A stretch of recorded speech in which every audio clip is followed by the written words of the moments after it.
The first time I met Adyashanti was in the year 2000 when he was giving a satsang, public satsang for a few hundred people in Santa Fe, New Mexico. And it was love at first hearing.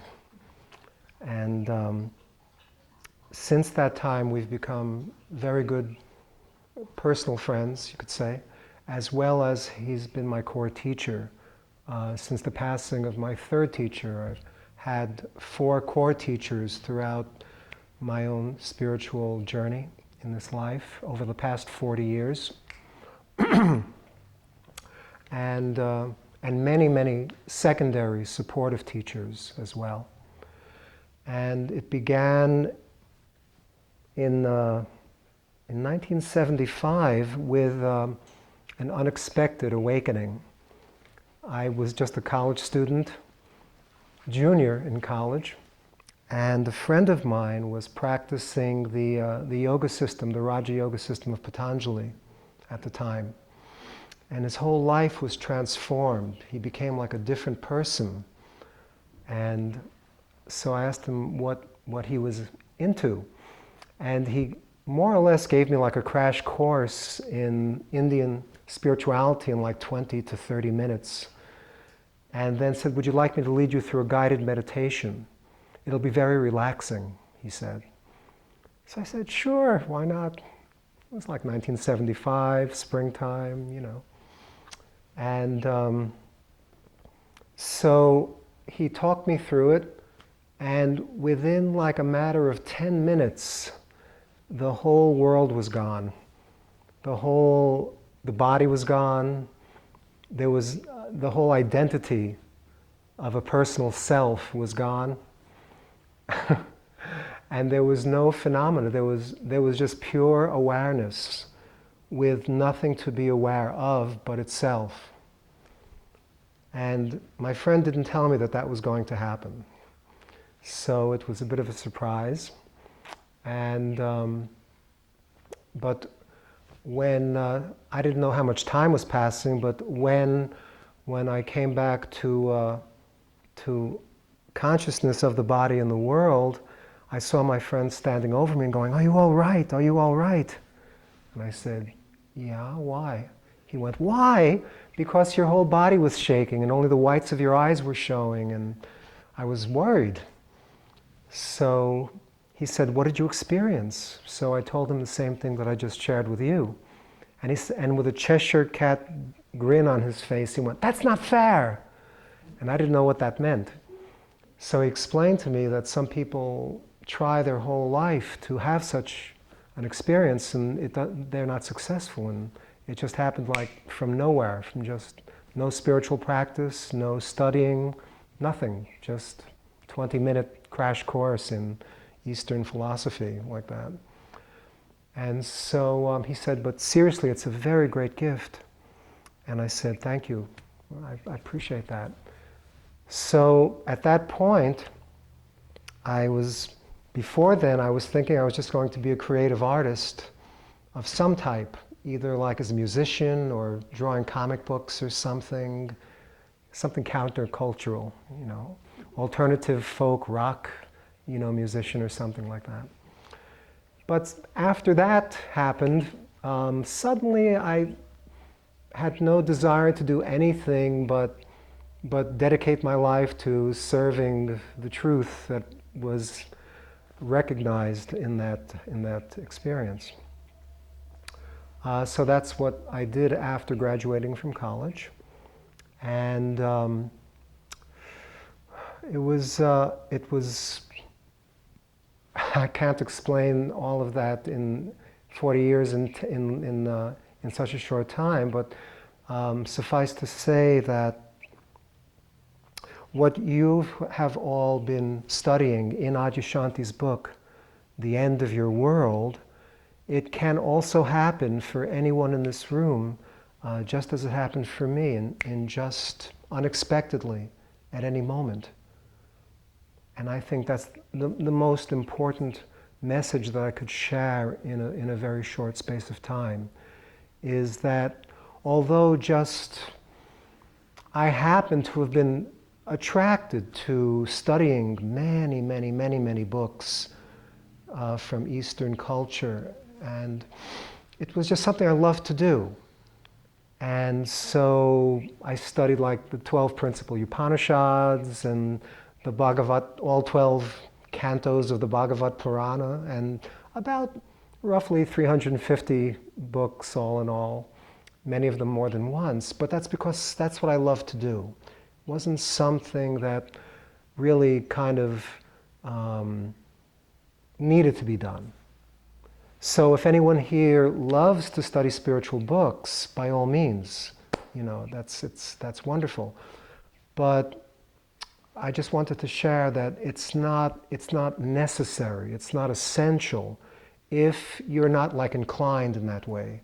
There are so many different ways to approach recognition of what is always already present right here and now, in this room, expressing as everyone in the room and the space between and beyond as well, like that. So if anyone has any questions about, specifically in relation to what they have been already studying up to this point in Adyashanti's book, I've studied most of Adyashanti's books twice each, just because I love them. And so I might be able to offer some helpful ideas if anyone has any questions about what they've been studying. Monique? Okay. Last week we spent the whole time talking about ego. Yes. What is ego? Yes. And in this week's assigned reading, Adyashanti is talking about ego. So it would be interesting to hear what your definition of ego would be, and followed by how do you know how does a person know? How does a person know when they're coming from ego? Okay, that's a beautiful question. Thank you. Well, those of you who have copies of my presentation of the Bhagavad-Gita may already know that I've not presented the ego as being a problem to be solved in the Bhagavad-Gita, nor in all the time I've been teaching since 1996 have I presented the ego as a problem to be solved, or an enemy to be conquered, or something like a tormentor, or a demon, or something, or an obstruction to realization, or any of those kinds of ideas. And the reason why is because there's been direct experience here that what we're calling the ego is not a thing. It's not an object. Just like a curtain on a window, it's an object, it's a noun, and it's something that prevents sunlight from coming in when you have the shade down. But the ego is not a thing, it's not an object. It's a movement, it's an energetic movement of attention. This is very profound. I don't know if anyone will hear this type of presentation very often in other places, but it's an energetic movement of attention of one's sense of identity from being perceiving, being just raw awareness or consciousness, to being an object within consciousness. Just like when this body or any of these bodies go to sleep at night, consciousness creates a whole spectrum of objects, a whole city or countryside. There are vehicles flying and driving around, and trees and countryside. So much phenomena. And also, oneself is represented in the dream as well, with a dream form. But it's all a manifestation of the consciousness of the dreamer. It's not, there isn't really all of those objects present inside of one's skull as they're lying in bed, and we're thankful for that. So in the same way, within the infinite consciousness, the space that's right here, right now, in all the forms and the space between, within infinite consciousness, there's also a manifestation of the figure in this waking dream, in front of, so to speak, in front of perception. So these forms are being perceived by our true nature. And so when there's an innocent shift of identity, of the sense that I am, when this sense of I am, the initial, original, the first movement in consciousness is I am. When anything follows after I am, whatever it is, whatever we fill in the blank with, whether it's a boy, a girl, an American, an African, what have you, Indian, fill in the blank. Whatever comes after I am, if there's a kind of a grabbing hold within consciousness of that form, gross or subtle, could be subtle as well, then it will change perspective. That'll change the entire perspective. It's just like putting a different camera lens on a camera that has like a wide angle perspective. It's like kind of like switching the wide angle lens for a very narrow lens. So it's a narrowing, and then of course perception changes once there's a shift of identity. So it's just an energetic shift of perception to whatever body-mind system is in front of consciousness.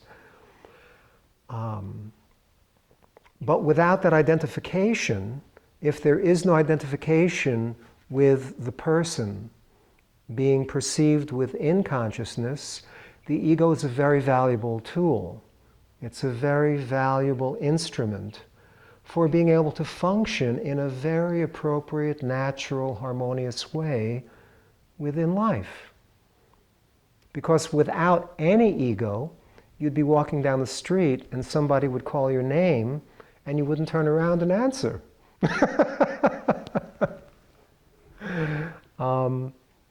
Or, you know, there would not even be like, you would be crossing the street and like, you know, a bus would be coming and you wouldn't feel any need to get out of the way. So it's very valuable for protecting the well-being of the body-mind system and allowing it to function suitably, appropriately, and harmoniously in the world like that. So. Okay, so the second part of the question is that being functional ego. Yes. I think we talked about that last week. I think we get that. Okay, now how does a person catch themselves, or how do you know if you've slipped into coming from ego rather than your higher consciousness? Okay. Another beautiful question.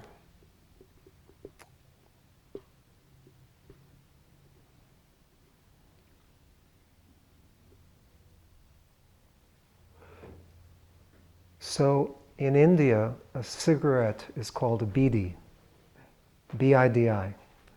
Nasagadatta sold them. That's right. Very nice. So I would like to say that this bidi represents belief, interest, desire, and investment. So whenever we speak, we know. We can sense if what we're speaking is coming from a place of direct experience or very deep intuition, or whether we're speaking on the basis of something we read or heard from somewhere, from someone, or even from some book, and it's just being believed. We don't actually know it to be true. So we all have a sense of that. So wherever there's genuine integrity, real love of truth. I also like to say sometimes that the real spiritual path, so to speak, is a process of falling in love at every moment. For those who are like, have self-realization as a top priority. Like that. If self-realization is if it's like a hobby, which someone does, like when they just have a little free time, instead of watching a DVD, they'll focus on, maybe trying to get self-realized. That's different. But if somebody's top priority is that I just have to know what I am, my true nature, it's like an emergency. It can't wait another day, like that. If someone is like that, then they're going to be really paying very careful attention to what they're saying, what they're doing, where they're going, who they're associating with. They're going to be very, whatever, because interest is one of the things, the characteristics I just mentioned. So whatever we give our interest to, that's what we love. Somebody can say, I love you, I love you, I love you 100 times, but if they're not showing interest in the person, then that's what is that love worth, like that. So interest, so the interest of attention. So when we speak, if it's coming from a place of knowing rather than merely believing, like that. So that's belief, then, and interest. We talked about belief and interest. Desire. Desire is another thing. Sometimes we'll speak in such a way that because we desire to get something out of what we say. We want to see a result. Got to see a result. So we can feel that.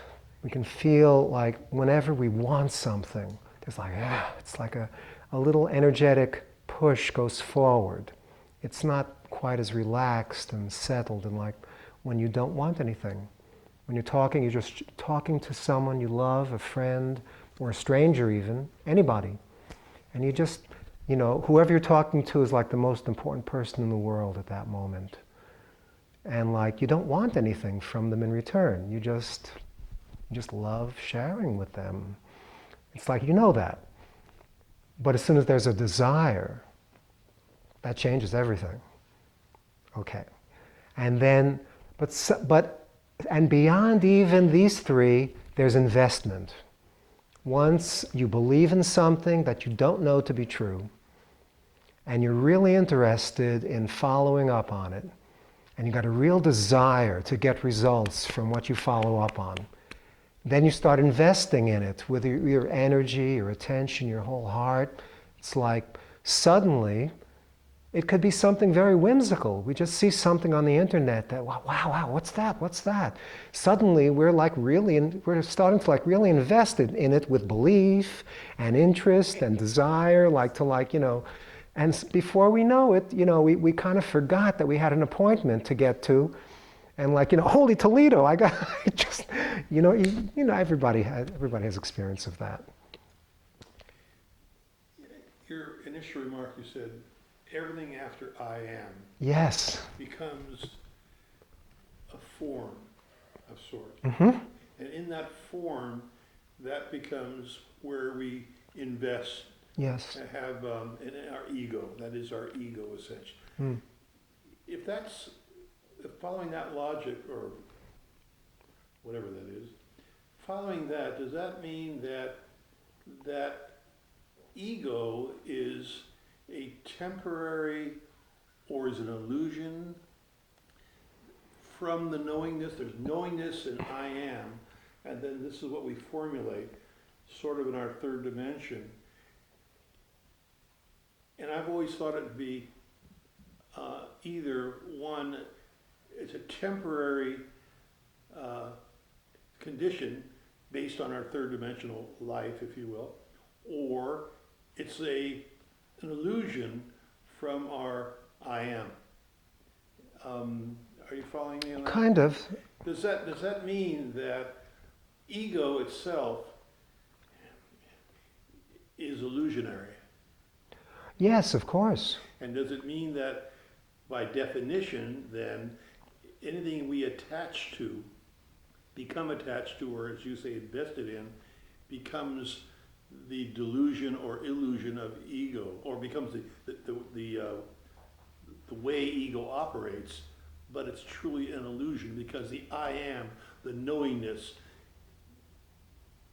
is the authentic self. And this one here is not the authentic self. Okay. Yes, thank you. Did I answer your question fully, Monique? Okay, thank you. I'm sorry. Go ahead. So the word illusion, it carries certain connotations, and yet it's accurate. But I prefer to say that it's a dreamlike expression, because the word illusion also, it kind of, what's the word? It could inspire someone to go, well, I'm going to get rid of this illusion. But the one who would take on that project is also the illusory one. You feel that? Carrie, is it? Carrie? Yeah, thank you. And Patrick, right? I'm just trying to remember your names. Thank you. So I prefer dreamlike expression. Because as an editor, I was also editing and proofreading spiritual books since 1979. And so I've noted how much like weight and connotation and that different words carry, that they have. So it's a dream. These bodies, everything is consciousness. Everything perceivable is a manifestation of I am, beingness. Okay? I've shared with a few friends already that there's only 3 things we never had to learn in this lifetime. One, that we exist. That's called sat in Sanskrit and ancient spiritual teachings of the East. Nobody had being like being a man, a woman, whatever, being something, whatever follows that, came later and was learned. But just pure being, no one had to teach us. No one could teach us that. The second thing we never had to learn was chid, that there is awareness. There's cognizance, conscious perceiving. What we perceive, that we learn. We didn't know anything. We didn't know who our mother was, who our father was. We were taught everything, what to be, what our relationship to everyone and everything was or is or should be or should not be. All of that we learned. The only thing we didn't have to learn was that there is consciousness, awareness. And the final thing is that we have an intuitive sense that there is a way to feel completely content and fulfilled without being helplessly dependent on things of the world to make me feel content and fulfilled. And small infants, they reflect that. Whatever you dangle in front of them, they go, wow, that's fantastic. They don't say that, but that's the feeling shown. Are you saying that we have an innate, intuitive understanding that we are self-fulfilled, that we don't have to go outside of ourselves for fulfillment? Correct. Is that what you're saying? That's right. And as I was just sharing, that's the way all of us were up to a certain age. The psychologists say around the age of 2 is when the ego forms.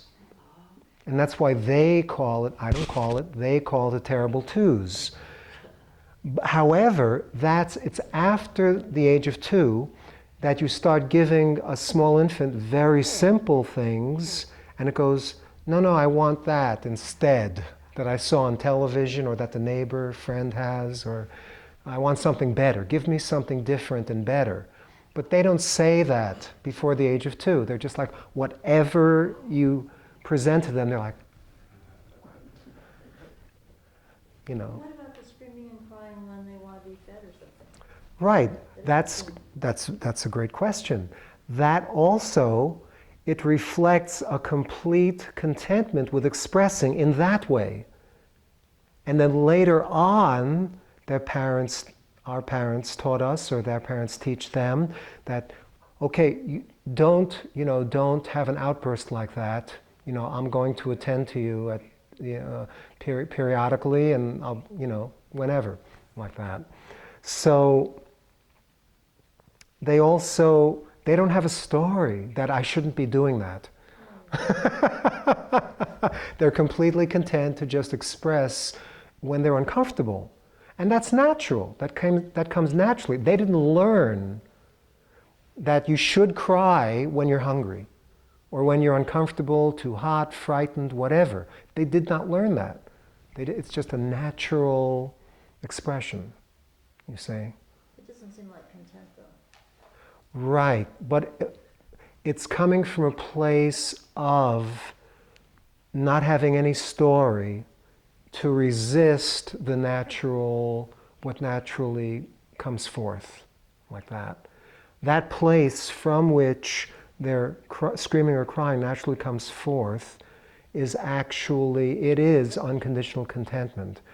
Now, we can take that example to the furthest wall of, perhaps you or others in this room have known people who they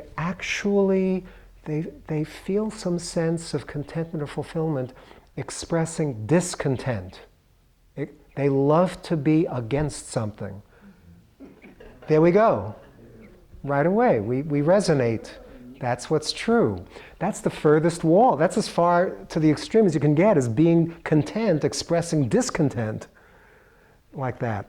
They have to be against something, whether it's the government, or the neighbors, or their co-workers in the office, or family members, whoever, fill in the blank.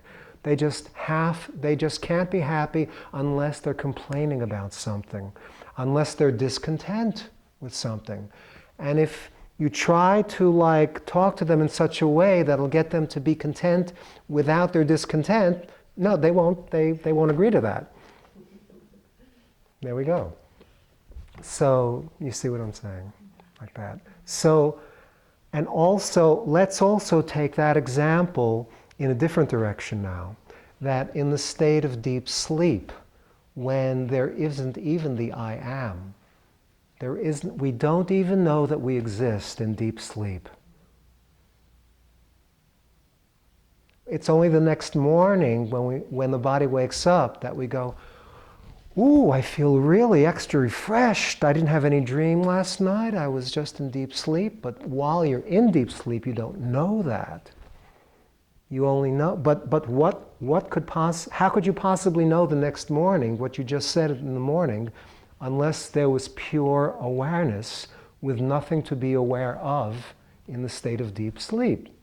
That's the only state where you're completely unaware of yourself. Correct. Correct. Because this experience that I mentioned at the very beginning, back in the spring of '75, there was awareness of being without any phenomena present. That's the difference between what you might have heard is like samadhi. Do you know this word, samadhi? Yes? this what people I've shared on many occasions, that whatever is being called samadhi in spiritual communities, or this trance-like state of seeing your true self rather than the ego self, only pure consciousness can know itself in that way. I've shared that it was not Sajohn who had that experience. What really happened was that the one absolute reality forgot, completely dropped the idea, forgot that it was expressing or pretending to be Sajohn during that time. It's the other way around. There'll never come a day when your clothing can suddenly come to the realization, wait a minute, I'm being worn by a human being. Wow, that's not going to happen.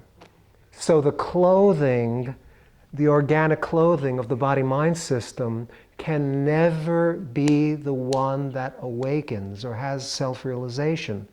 It's not possible. Whatever we're calling samadhi or self-realization, it can only happen in the absence of identification with the person, with the ego, with the clothing, so to speak. When you had your experience, and maybe when Adyashanti had his experience, he suggests that you have this awareness, this awakening, if you will, and then the roller coaster ride begins, because you come back to your ego and your thoughts and you start saying, did I really believe that? And then back up here again. Is that something you experience on a regular basis? You know, like, what is it, Jack Kornfield says, after enlightenment, the laundry, or whatever it is. Oh, yes. We go back to Yes. what the basic issues are again, and we get lost in our third dimensional self and into our egos again, and then we start living in our egos rather than in the I am, and so we live in this third dimensional ego, which seems that when we rebirth into spirit, is wiped out, and we become part of that general consciousness again. Mm-hmm. And ego is dead and gone, which Yeah. brings you to the point is, I understand, we talked about functional ego, how important it is that we don't not have an ego, otherwise we walk off a cliff and not know why we did it. Mm-hmm.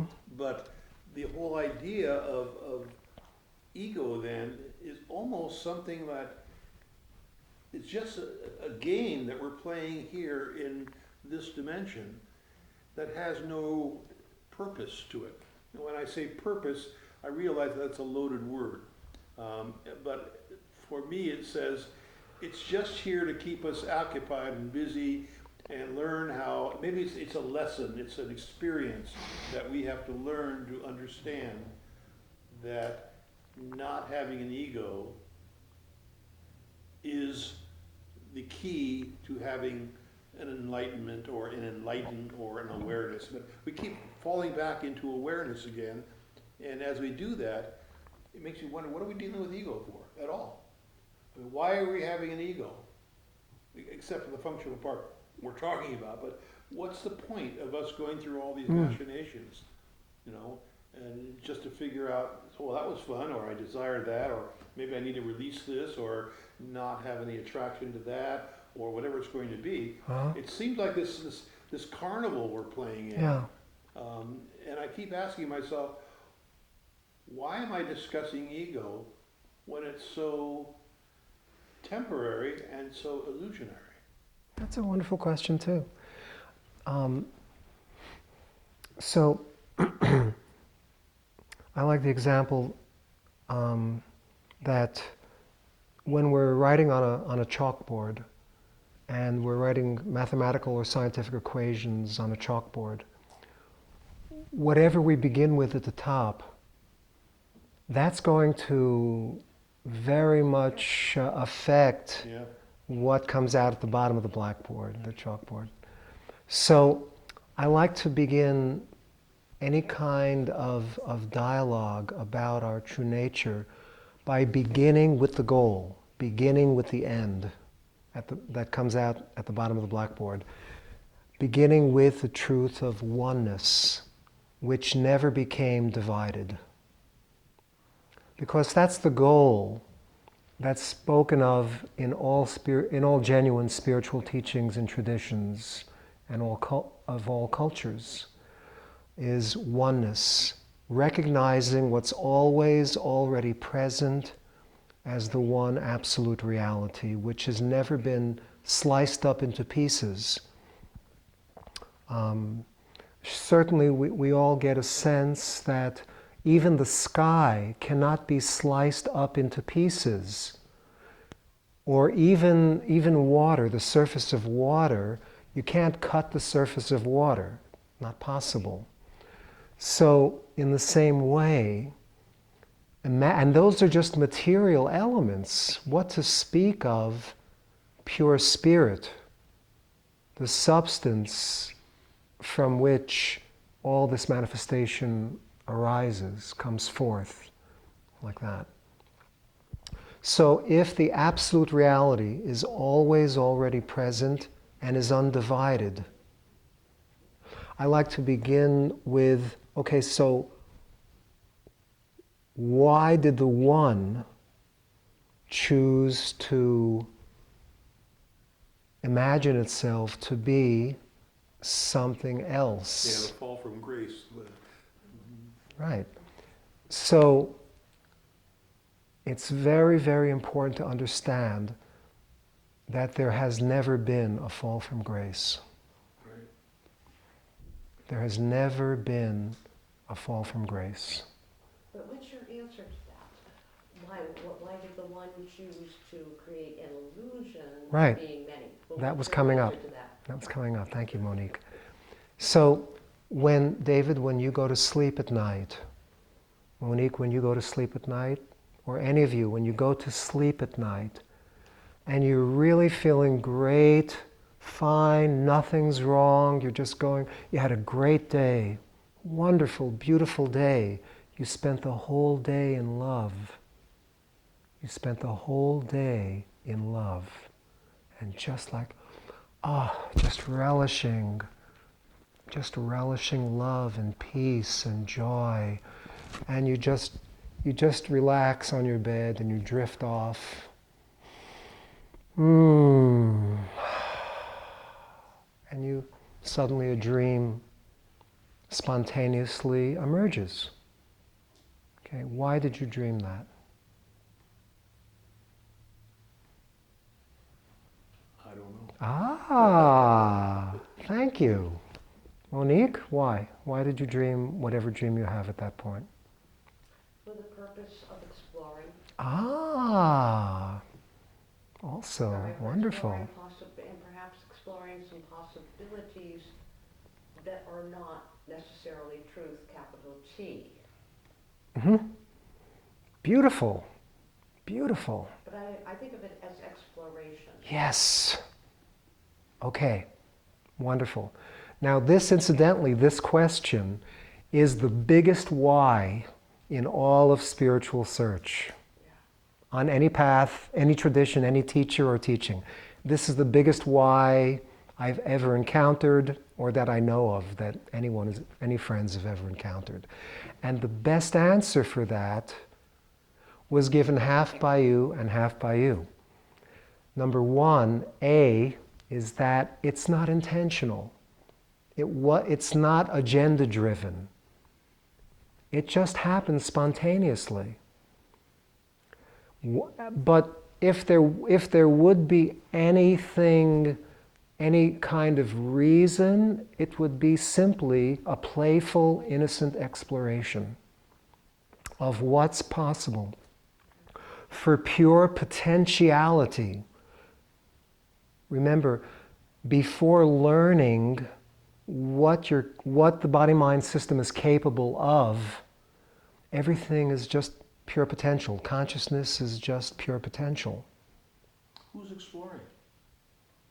What's exploring? Consciousness. Consciousness Yes. itself is exploring. Yes. Why does consciousness itself need to explore? Doesn't need it and doesn't need to. So why does consciousness explore at all? Because of its innocence. That's why I was saying it's so important to understand that There's no born in sin. There's no fall from grace. Nothing wrong occurred. There was not a mistake. There was not a crime. There was not a sin. There was not a mistake. It was just spontaneously. It was just a spontaneous, creative, artistic exploration, which arises without needing, without reason, without an agenda, without a plan. For the sheer joy of it? Exactly. Thank you. Exactly. Or because it can. Exactly. That's what potentiality is about. It brings us to the Hitler question often. Naturally. I was waiting for that. I was just saying how much time. And when is the Hitler question going to come up? Yes. How much fun is that? Yeah. Right. Yeah. Okay. There's just like in your own dreams, Patrick, have there ever been any kind of dark or, evil appearing figures or forms or expressions in your own dreams ever throughout your whole life? You mean this awake dream or the No. sleep dream? No, the sleeping dream. Dreams I don't remember, I'm sorry. Oh, that's good. That's very good. That's very good. Very good. But for most people, they can remember nightmares. Like, oh my gosh, yes, I remember this nightmare I had. Some people remember nightmares they had when they were small children. They'll still remember it, even like when they're adults, very, much older adults. So, in this way, the potential, because true nature, because the one absolute is unlimited. It is not limited or restricted in any way whatsoever. It is possible to also conceive of very dark expressions, you see, of itself. And as you probably discussed in this group on other occasions, with other books and other authors, every expression of the one has some dark side. The yin and the yang. Exactly. Yang, Right. right. Yeah. It's all. At least in this earthly realm. Now, so just to answer your question, it is possible for dark expressions of the one to emerge because there's nothing limiting or restricting that from happening. When Patrick goes to sleep at night, there's nobody like sitting by your bedside making sure that no dark dream figures arise. Nor is there something like that in your own system. There's nothing in your system that's like going to prevent a nightmare from happening. So that's the true answer to that. It's the only true answer to that. And would be like the extreme that you can go, like Hitler, would be the extreme that you could go in separation. The extreme that That's you right. could go, as far as you could go from truth. Mm-hmm. But again, even in Hitler's case, and even as an editor, I'm putting the word even in like italics and bold print. Even in Hitler's case, there was some insane idea that he was actually going to be doing good for people. Oh, yeah. Ah, there we go. Thank you. Thank you. So even the darkest kind of expression you can imagine, that's pretty much the extreme wall. There's some seed. Look at that. There's some seed that I'm going to improve the world by what I'm doing. Übermenschen. Create a race of super beings who will be like a perfect race. And he even, he had some twisted ideas that he got from India, even we heard or we read. So this is but again, the seeds, something I'm going to do, this is the way to do something really good for the world. There are people that are sheer evil, though, that do things to people, torturing and Yes. But even they think Yeah, that right. there's some good looking out Right. of it, at least for them. Oh, yeah. Oh, just, yeah. Right. Cells. Or whatever Cells. belief system they're backing. Yeah. Invested in. Allah Akbar. So I'm there all the time. I have a question for you. Outrageous. Annie had her hand up. But so if everything that's here, as you're so beautifully opening for us, if everything that exists or that we experience is all the play of consciousness, and with innocence at its root, then what is it then why should we be spiritual seekers? Why are we wanting something? And is that a fruitless pursuit? Or perhaps it's only our ego self, the separated self, that's trying to get something or change something. And so what is liberation that they talk about, liberation, and what are we being liberated from? Beautiful question. So,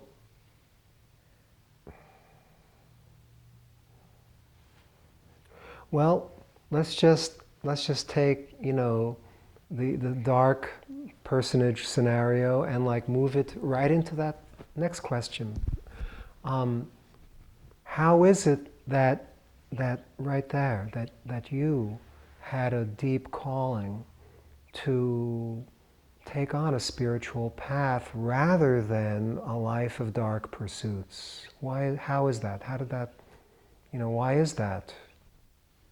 Because something within you was deeply drawn to knowing what's really true within the dreamlike appearance. Is that so or not? That's so. Yes. But that doesn't happen in every single body-mind system, right? No, No. not at all. Not at all. Thank you. Not at all. Yeah. So,